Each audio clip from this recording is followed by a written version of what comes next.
score is one we can do for the team. Okay, ready? I got it. Thank you. I don't got it. Extend your arm. I'm not even being sloppy. You gotta flip it. Is that gonna work? Okay. Oh my goodness. You got this one. You got this one. It's the one that goes in. Yeah, okay. We're just a pad size. Yes! Yes! I knew it was gonna be. Yes! Yeah, good game, guys. Good Yeah. game. You guys are just as much as winners as we are. Yeah. I don't want to steal the shine from you. Yeah. No hard feelings. No hard feelings. So awkward. Welcome to the dinner table, we gon' talk it out. Serious or playful, family friends speaking aloud, yeah. He said, she said, we said, that's what we about. Family talking together, listening to every member, yeah.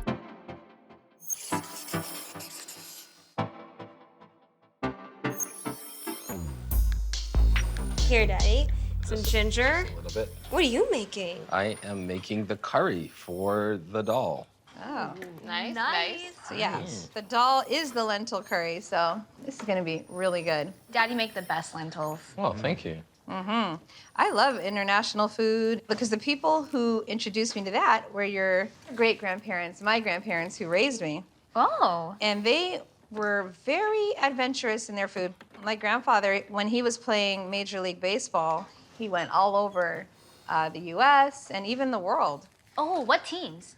He played for the Houston Astros and the Pittsburgh Pirates. Oh, wow. Yeah, but he So- played in the 50s and the 60s. Oh, no. Back when it was called Colt 45, was it? Yeah, the Houston Astros. Was called Colt 45. Yeah. Wow, it must be difficult for him to play back then. I mean, like, there must It have was, been, like... He told us a lot of stories about how he wasn't allowed to go to the same hotels as his white teammates, about how he wasn't allowed to use the bathrooms. Sometimes he would have to go in the woods. There were times where, you know, they were threatened, like, what are you doing here? In America, not just the South. Wow. Wow. Did he ever protest against the injustices he experienced?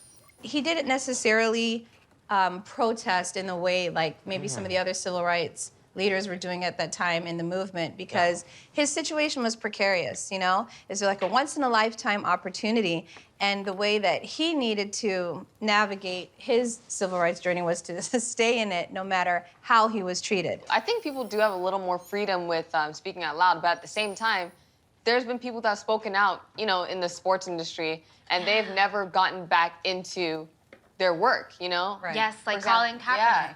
He stood up for what he believed in, and I respect him for that. Using the platform of sports, I think, is actually a really great tool. Right. Because it's a world stage. It's a platform where people, not just here in America, but all over the world look at. Okay, but here's a different take, though. What if people just don't want to get into politics with sports? Like, what if they just use sports as an escape?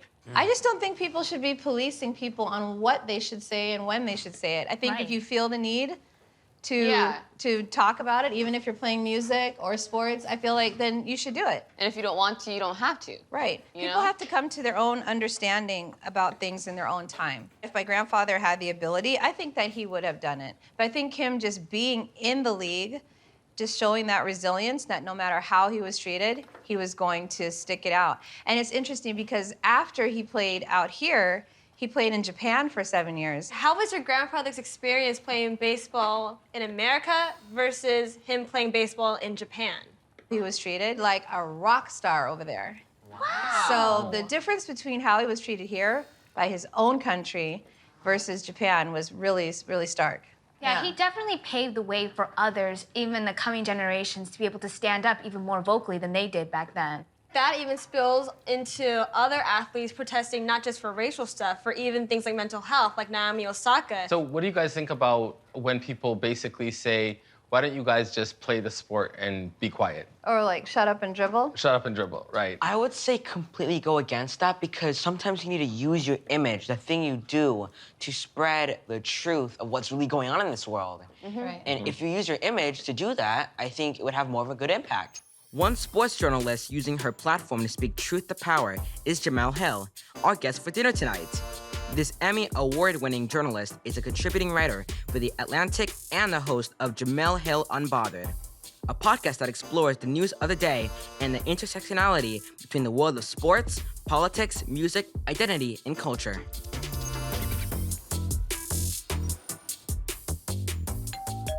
The guest is here. Hi, Jemele. Hey, how are you? I'm doing good. How are you? I'm good. All right, we have food prepared. That is the easiest way to get me to visit. Yeah.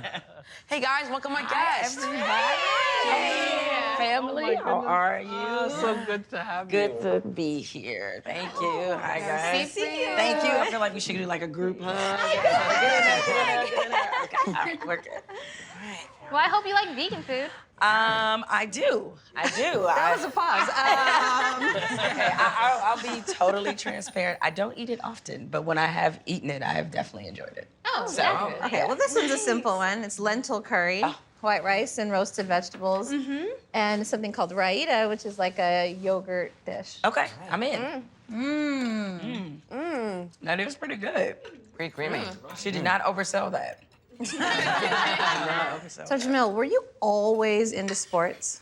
I was. I was like the neighborhood tomboy. Really? So, yeah, so I used to be out there with the other little boys playing like freeze tag. Do y'all know about freeze tag? Yeah. Okay, I'm just checking.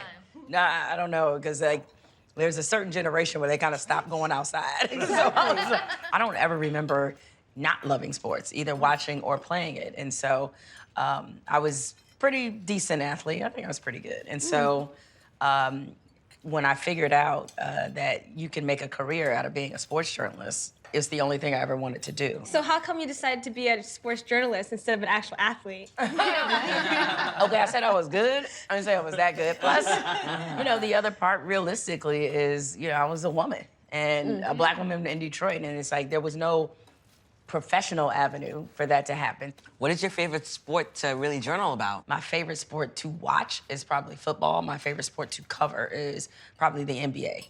So, that's probably... We love that. We're an NBA family. You're a big here. NBA family? Yeah. Okay. Definitely. Yeah. So being in the sports industry, did you realize how white and male-dominated it was? It's pretty obvious. When I was a sports columnist at the Orlando Sentinel, I was the only black female sports columnist at a daily newspaper in North America. Notice I didn't say America.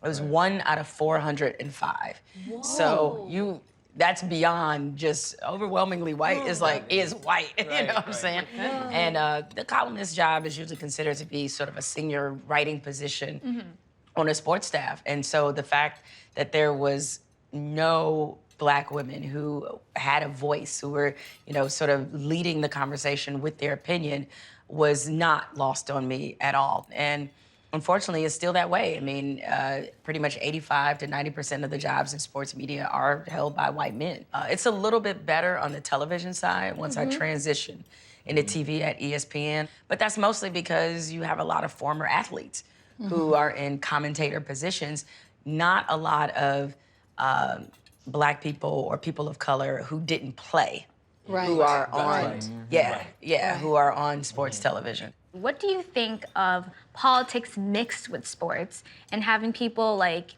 Colin Kaepernick, taking a stand? Here's the thing, politics and sports have never not mixed. And we have to decide what is politics and what is just social issues. Those are two different things. Politics are things you debate. Speaking out against racism, is there a debate? Is there a reason we shouldn't? Right. So I don't consider that political, which is what Colin Kaepernick was talking about. It's about, social injustice, oppression. Right. Very important issues that we shouldn't be arguing about. Right? And so, but it didn't just start with him. There's a long line and tradition of outspoken athletes. Usually they've been black because given what our position has been in this society, we've had to be the people that try to make America hold up to the ideals and the promises and the pretty things they put in the brochure. So the conversation has to start with Muhammad Ali, right? I think for most people, I totally agree. The way he boxed, the way he talked to the media, the way he carried himself in itself was an act of resistance. Bill Russell, just the levels of racism that he faced. To deal with all that and win as many championships as he did, it takes a lot. Jackie Robinson, of course, integrated Major League Baseball in 1947. The Williams sisters and what they did to get equal pay at Wimbledon. Billie Jean King, who was somebody else who, was, definitely very key and central to bringing a lot of attention to the inequities that women faced. Now, with where things are in the country, you have seen a willfulness among very prominent athletes that they cannot afford to be silent anymore. Right. Wow. You are fierce. Like, you will say it like it is. Are you not scared to lose your job? Like, I mean... I just don't know any better. It's always been in me to speak my mind. Right. Because I think that's a big sort of core value of journalism. A mantra that I learned a long time ago about this profession. Your job as a journalist is to afflict the comfortable and comfort the afflicted, okay? And so you are supposed to challenge authority, supposed to challenge the people in leadership because they have authority in some ways over how we function in our society. So journalism and journalists are supposed to be the watchdog of society. And that's something that most of us, particularly the journalists that came up during my time, take very seriously. The other thing that's unique about sports is one of the few things in this country that actually brings us together, right? It's like we often do everything kind of segregated, but if there's a good game on, when the Olympics are, we just all come together to root for our favorite team. And I always thought that was really beautiful about sports.